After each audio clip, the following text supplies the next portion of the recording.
Question वही है, ए population follows a normal distribution with a mean of 45। तो जो मीन है वो है 45 का और जो पॉपुलेशन की स्टैंडर्ड डेविएशन है दैट इज 6। आपने प्रोबेबिलिटी कैलकुलेट करनी है what proportion of this population will have the values between 40 and 50। ये नहीं कि 40 और 50 के दरमियान में जो वैल्यूज हैं उनकी प्रोबेबिलिटी क्या होगी। तो ज़रा सॉल्व करते हैं। हम लोग प्रोबेबिलिटी कैलकुलेट करना चाह रहे हैं x that is greater than 40 but less than 50। 40 और 50 के दरमियान की वैल्यूज की प्रोबेबिलिटी। अब अगर हम लोग स्टेप बाय स्टेप सॉल्व करें तो मैं क्विकली सारे स्टेप्स परफॉर्म करता चला जाऊंगा। स्टेप नंबर 1 ये है कि हमने एक डिस्ट्रीब्यूशन बनानी है जिसकी शेप बनानी है। शेप आप इसलिए बनाएंगे कि ताकि आपको स्टेप नंबर 4 में हेल्प मिल सके। यहाँ पे मीन जो है वो 45 है और जो इसकी जो स्टैंडर्ड डेविएशन है वो है 6। अब आपको प्रोबेबिलिटी चाहिए 40 और 50 के दरमियान की। तो 40 जो है आपको पता है कि अगर 45 मीन है तो 40 जो है वो मीन से नीचे होगा, फर्ज करें कुछ यहाँ पे होगा, और जो 50 है वो मीन से ऊपर होगा, ये नहीं कि कुछ यहाँ पे होगा। और आपने 40 और 50 के दरमियान की प्रोबेबिलिटी कैलकुलेट करनी है, ये नहीं कि आपने ये शेडेड एरिया की प्रोबेबिलिटी कैलकुलेट करनी। Right, okay. आपके पास दो पॉइंट्स हैं, एक पॉइंट है जनाब 40 और एक पॉइंट है 50। तो स्ट्रेट अवे आप सेकंड स्टेप की तरफ मूव करेंगे। आपने जी स्कोर कैलकुलेट करना है पॉइंट ए का। पॉइंट ए के जी स्कोर का फार्मूला होता है Z X minus mean over standard deviation. Point है जी 40, मीन है 45 और स्टैंडर्ड डेविएशन है 6 की। तो 40 माइनस 45 यानी कि -5/6, जिसका आंसर होता है जनाब 0.83। सिमिलरली जो आपके पास पॉइंट बी है that is x minus mean over standard deviation, और जो पॉइंट है वो है जी 50 माइनस 45/6 यानी कि ये है प्लस का 5/6, और इसका भी जो आंसर आएगा वो प्लस का 0.83 आ रहा होगा। थर्ड स्टेप में हम लोगों ने क्या करना है कि इनकी प्रोबेबिलिटी कैलकुलेट करनी है। If probability of z is equal to 0.83 plus का हो या माइनस का, हम लोग टेबल में जाएंगे, हम लोग 0.8 ढूंढेंगे और 0.8 के आगे 0.0, 0.1, 0.2 एंड 0.3। 0.83 की जो प्रोबेबिलिटी है वो है जी 2967। तो हम इसे लिखेंगे 0.2967। इसकी भी प्रोबेबिलिटी वही होगी 0.83, पॉजिटिव का हो या नेगेटिव का हो, दोनों की प्रोबेबिलिटी बिल्कुल सेम होगी। क्यों? क्योंकि ये शेप सिमेट्रिकल है। अगर हम लोग ऊपर की तरफ 0.83 की प्रोबेबिलिटी कैलकुलेट कर रहे हैं तो जो आंसर आएगा वही नीचे की तरफ जाते हुए भी वही सेम आंसर आएगा। क्यों? क्योंकि ये बेल शेप्ड है। राइट, बेल शेप कर्व है, जैसी ऊपर की तरफ है वैसी ही ये शेप नीचे की तरफ भी है मीन से। तो हम लोग कह सकते हैं कि probability of z is equal to -0.83, ये भी 0.2967 ही आ रही होगी। तो जनाब चौथे स्टेप में हमने दिमाग लड़ाना है। दिमाग ये लड़ाना है कि हमने किस चीज़ की प्रोबेबिलिटी कैलकुलेट करनी है। हमने इस एरिया की प्रोबेबिलिटी कैलकुलेट करनी है। जो हमारे पास ये प्रोबेबिलिटी आई है 0.83 पॉजिटिव वाली, ये आई है इस पॉइंट से लेकर यहाँ तक की प्रोबेबिलिटी, और जो ये दूसरी प्रोबेबिलिटी आई है वो आई है मीन से लेकर इस पॉइंट तक की प्रोबेबिलिटी। तो जनाब हमें अपना फाइनल आंसर कैलकुलेट करने के लिए इन दोनों प्रोबेबिलिटीज को क्या करना पड़ेगा? जी बिल्कुल ठीक है, इन दोनों को ऐड करना पड़ेगा। तो हम कहेंगे कि probability of 40 less than x which is less than 50। तो ये जो हमारे पास आंसर है ये है जी 0.2967 प्लस 0.2967। तो इन दोनों को जब मैं ऐड करूंगा तो मेरे पास आंसर आएगा 0.5934, ये नहीं कि 59.34%। राइट, तो इस तरह से हम लोग उसी कॉन्सेप्ट को लेके चल रहे हैं, और ये हमने उसी कॉन्सेप्ट की 5वीं प्रैक्टिस की है कि सबसे पहले आप शेप बनाएंगे, शेप में वो एरिया शेड कर लेंगे जिसकी प्रोबेबिलिटी चाहिए, फिर आप जी स्कोर कैलकुलेट करेंगे, जी से पी को प्रोबेबिलिटी कैलकुलेट करेंगे, और फिर हम ये डिसाइड करेंगे कि ये जो प्रोबेबिलिटी आ रही है इसको क्या करना है, इसको 0.5 में ऐड करना है, 0.5 से लेस करना है, या इनको आपस में ऐड करना है या आपस में लेस करना है। राइट, इसी तरीके से हमारे पास एक और क्वेश्चन है इसी सिनेरियो में, वो है जी to find the proportion of the population for which the values are more than 65 and for which the values are less than 25। तो हम लोगों ने जो प्रोबेबिलिटी कैलकुलेट करनी है, probability of x greater than 65 and x less than 25। Right, ये probability अब हमने कैलकुलेट करनी है। इसमें हमारे पास मीन जो है वो 45 है और स्टैंडर्ड डेविएशन जो है वो 6 है। हमारे पास ये इन्फॉर्मेशन स्ट्रेट वे वही चलती आ रही है। सबसे पहले हम लोग क्या करेंगे, बिल्कुल उसी तरह से नॉर्मल डिस्ट्रीब्यूशन की शेप बनाएंगे, और अब इस शेप में हमने ये हमारा मीन है 45 पे, अब हमने probability of x greater than 65। तो अगर यहाँ पे कहीं पे हमारे पास आगे जाके 65 आ रहा है तो हमने इससे ऊपर वाले एरिया की प्रोबेबिलिटी कैलकुलेट करनी।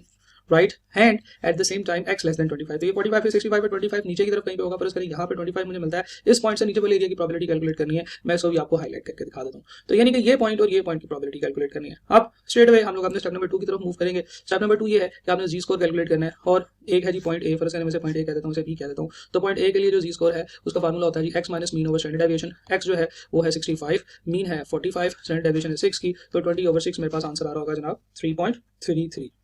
सिमिलरली जो पॉइंट बी है उसमें x minus mean over standard deviation which is equal to 25 minus 45 over 6, तो ये बनेगा माइनस 20 ओवर 6, तो ये बनेगा माइनस 3.33, राइट। अब जब हम स्टेप नंबर 3 परफॉर्म करेंगे तो हमने इन दोनों की प्रोबेबिलिटी कैलकुलेट करनी है। तो probability of z is equal to 3.33, इसके लिए आपको टेबल में जाना पड़ेगा और टेबल में आपने देखना है 3.33, तो ये हमारे पास 3.3 है और उसके बाद ये आगे 3.30 होगा, ये 3.31 होगा, ये 3.32 और ये 3.33 होगा, 0.4996। तो यहाँ से हम कह सकते हैं कि इसकी प्रोबेबिलिटी है 0.4996। Similarly probability of z is equal to minus 3.33, ये भी सेम ही होगा, ये भी होगा 0.4996, राइट। अच्छा, अब चौथा जो स्टेप है वो ये है कि आपने अपना दिमाग यूज करना है। देखें, पॉइंट ए के लिए जो प्रोबेबिलिटी है 0.4996, इसका रूल ये होता है कि ये होती है मीन से लेकर उस पॉइंट तक, यानी कि ये जो 4993 है ये इस एरिया की प्रोबेबिलिटी है यहाँ से लेकर यहाँ तक की। तो क्या हमें ये चाहिए? नहीं, हमें तो ये एरिया की प्रोबेबिलिटी चाहिए। तो हमें ये पता है कि सेंटर वाले पॉइंट से लेकर आगे जितने भी पॉइंट्स होते हैं यानी कि एंड तक हमारे पास जो भी टोटल प्रोबेबिलिटी होती है वो 0.5 के इक्वल होती है। तो अगर मैंने ये वाले एरिया की प्रोबेबिलिटी कैलकुलेट करनी है तो मैं 0.5 में से ये वाले एरिया की प्रोबेबिलिटी माइनस कर दूंगा तो मेरे पास ये वाले एरिया की प्रोबेबिलिटी रह जाएगी। तो हमारा जो आंसर होगा वो होगा प्रोबेबिलिटी ऑफ x जो हम लोगों ने कैलकुलेट करनी है। क्या कैलकुलेट करनी थी? x greater than 65 and x less than 25, ये हमारे पास किसके इक्वल होगी? सबसे पहले हम लोग 0.5 में से ये वाली माइनस कर देंगे तो x ग्रेटर देन 65 की प्रोबेबिलिटी आ जाएगी। तो मैं लिख सकता हूँ कि 0.5 minus 0.4996 plus x less than 25 के केस की बात करते हैं। अब देखें, दूसरे केस में भी हमारे पास इस मीन से लेकर इस पॉइंट तक की प्रोबेबिलिटी होगी और वो है 0.4993।